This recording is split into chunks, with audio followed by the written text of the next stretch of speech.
as it relates to Secretary Clinton, who's here today, she has been very clear. She's never met Jeffrey Epstein. We have no evidence of her having any interactions with Mr. Epstein. And so I think that's important to note as we walk into this deposition. But I also want to say, which I think is very important, that at this very moment, the Department of Justice continues to lead a White House cover-up. And we're going to be demanding, even over these next few days, that the remaining files that have not been released get released to the public. And that includes new files that were just discovered in the last couple days of a survivor that has made serious accusations and allegations against not just Jeffrey Epstein, but also against President Trump, and about abuse that she suffered when she was a minor.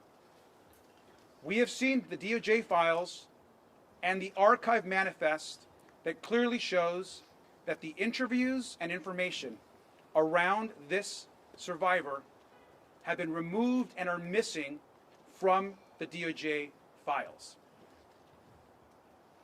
Where are these files? Who removed them? Those questions have to be answered. What we have is a survivor that we have verified, that others have verified, and those files are missing. And it's not just those. It's an additional 50% of files that are missing. It is unconscionable, it is illegal, and Pam Bondi and the President need to answer to where those files are. And that's going to continue to drive our work, not just today, but every single day until we get justice for the survivors. Today also sets a precedent. So I want to be very clear that we have said from day one that we want to talk to former President Bill Clinton.